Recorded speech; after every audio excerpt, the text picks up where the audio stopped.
Olá, meus irmãos, a graça e a paz do nosso Senhor Jesus. Estamos chegando no nosso último trimestre do ano da Escola Bíblica Dominical e nós vamos ter, nesse último trimestre, essa revista maravilhosa com este tema maravilhoso, né? Parabéns aí aos produtores da revista Atualidade Cristã. Eu já estava lendo aqui a revista e de fato tem se tornado cada vez melhor a nossa revista. O nosso tema, o Espírito Santo, dons espirituais e ministérios, né? O nosso escritor, mais uma vez, pastor Joaquim Costa. Que maravilha, meus irmãos. Eu estava lendo aqui a breve biografia do nosso pastor e mestre Joaquim Costa, e eu achei muito interessante. Na página 2, você tire proveito, dê uma lida para você ver a trajetória desse servo de Deus, né? Que ele, 15 anos, ele já era cristão, frequentou a Assembleia de Deus, núcleo bandeirante, mas com 18 anos é que ele foi batizado. E aí ele tem uma história fantástica, né, de a sua vida, o que ele galgou, né? Deus abençoe nosso pastor Joaquim Costa, que pelo que eu vi na sua breve biografia, sempre esteve contribuindo na obra de Deus, né? E já está há 31 anos à frente do campo do Núcleo Bandeirante. Glória a Deus pela vida desse servo. E também quero aqui parabenizar o Departamento Educacional, né, que é com o Dr. Aaron Inácio Silva Freitas, o nosso vice-presidente, homem de Deus, pastor Jorge Neves, e também o Conselho de Voluntários de Consultoria Doutrinária e Teológica, pastor Misael Vieira. Deus abençoe em nome de Jesus. E o design maravilhoso que nós estamos tendo aqui, design inclusive com uma alta qualidade, deixando aí as revistas tradicionais no chinelo. Parabéns, Aldrin Gomes. Muito bom, meu querido. Deus abençoe em nome de Jesus. Né? E também ao nosso pastor Israel, que faz frente e tem levado à frente, né, todo este trabalho, né? Deus abençoe você, meu querido, por projetar e dar continuidade a este trabalho maravilhoso, né? Meus queridos, nesta primeira lição, o nosso pastor, ele vai falar a respeito do mover do Espírito no Antigo Testamento. Mas antes de comentar a primeira lição, eu quero primeiro chamar a atenção de todos os pastores, líderes, professores, mestres que vão dar aula em cima desse tema. Esse tema tem sido debatido há um longo tempo e nos dias de hoje tem sido o diferencial, a forma como cremos a respeito do Espírito Santo.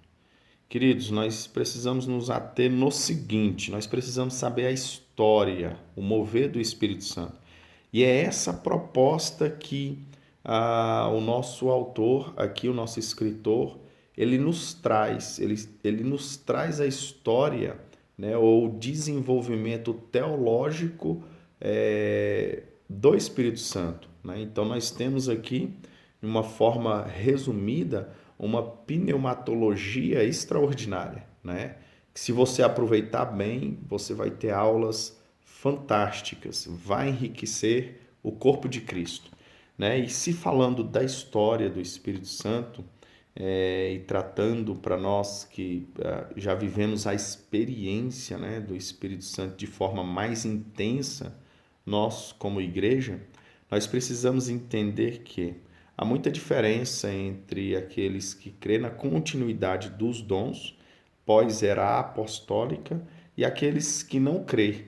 Aqueles que não crê, o que nós observamos é que as igrejas não se desenvolvem, né? elas não se desenvolvem, não se propagam com tanta facilidade quanto as igrejas pentecostais. Então, só aqui nós já observamos que há muita diferença. E nós temos visto um movimento tradicional, que agora está cunhado como movimento reformado, nos trazendo alguns outros aspectos que os deixa como aqueles que são exímios intérpretes das Escrituras. Porém, o que nós não vamos ver é exatamente eles nos trazer uma boa interpretação da ação do Espírito Santo na igreja, né? E isso nós pentecostais vivenciamos, né? Nós sabemos e conhecemos o Espírito Santo.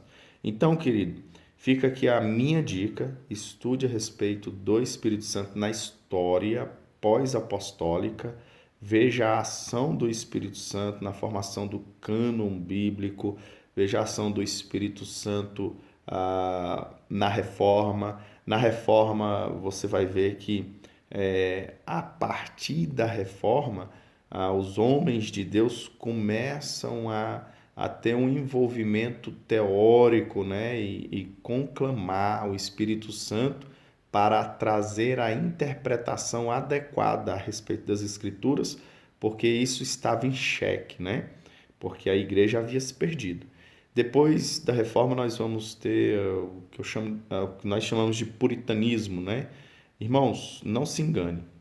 O puritanismo é muito lindo, mas o seu conteúdo teórico apenas, e eles, por mais belos que sejam as suas argumentações, seu modo de vida, eles não são exemplo para nós no sentido de vivacidade no Espírito Santo. Não se engane. Eles, meus irmãos, não criam na continuidade dos dons também. Então, eles vão falar muito a respeito do zelo das pessoas, do caráter das pessoas. Eles vão falar disso. Inclusive, John Owen, o aclamado teólogo puritano, ele é um dos que escreve falando a respeito do Espírito Santo, que é exatamente cessou. Só que ele não tem um argumento plausível que a gente possa falar assim: nossa, ele tem razão. De fato, cessou-se os dons espirituais, né? Então não tem. Eu li bastante e não tem. Então o movimento puritano, não se engane, tá cheio de pentecostal apaixonado pelo movimento da reforma, pelo movimento puritano, e que é preciso interpretar bem as escrituras, ter uma boa exposição. Sim, nós temos que ter, sim. Mas não podemos nos esquecer que nós precisamos disso, mas não esqueçamos do Espírito Santo, né?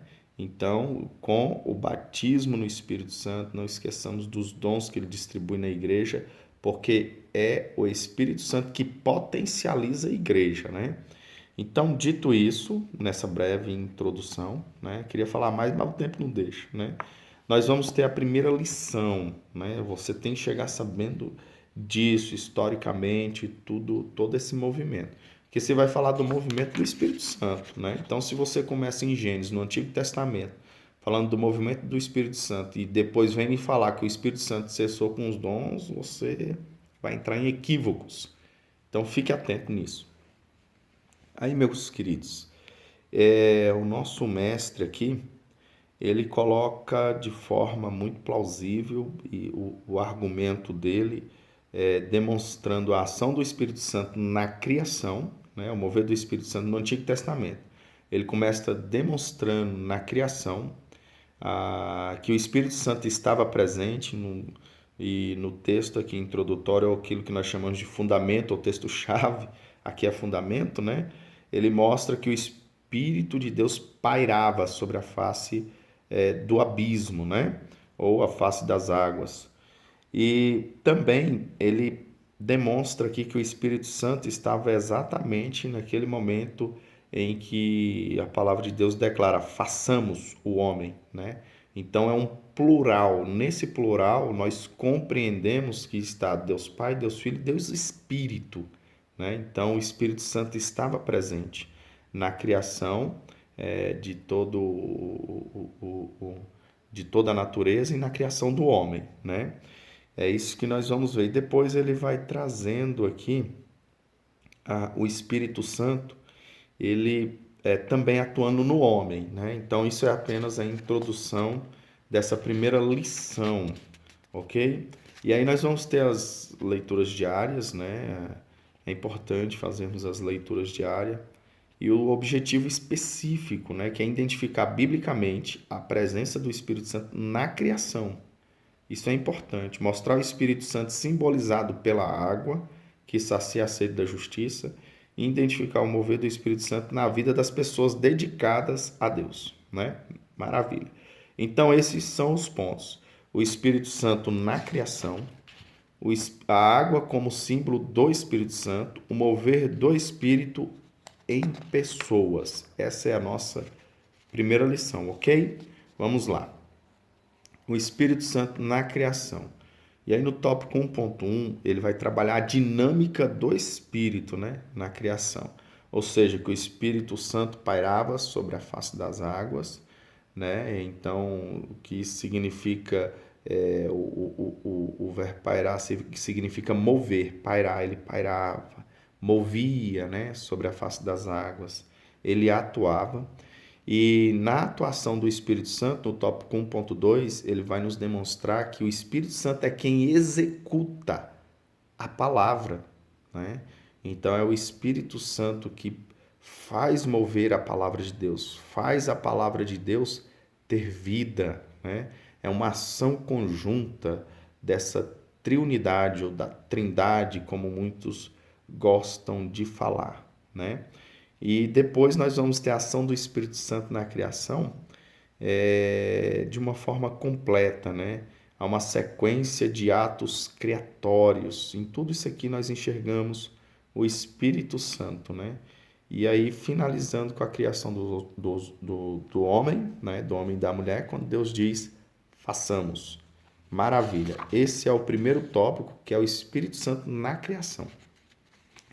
No segundo tópico, a água como símbolo do Espírito Santo, o autor, embora ele está falando aqui nesse primeiro tópico a respeito do mover do Espírito no Antigo Testamento, ele faz uma abertura e um diálogo com o Novo Testamento para exemplificar, né, o Espírito Santo simbolizado como a água, né? E aí ele vai mostrar aqui para nós o Espírito Santo fazendo acontecer, né, e a dinâmica do Espírito, trazendo essa citação de Jesus, né? Quem crê em mim, como diz a Escritura, do seu interior fluirão rios de água viva. Ele quer trazer esse exemplo de que o Espírito Santo está simbolizado pela água no Antigo Testamento, né?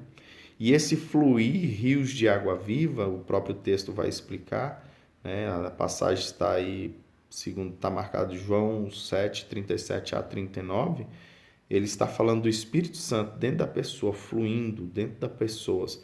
Então é o mesmo paira dentro das pessoas, lá do início, na criação, que nós lemos, né? Então tem esse paralelo aí. Depois vai falar do tanque de Betesda, que é quando o anjo vinha, tocava, né, na água e ali o primeiro que chegava era curado.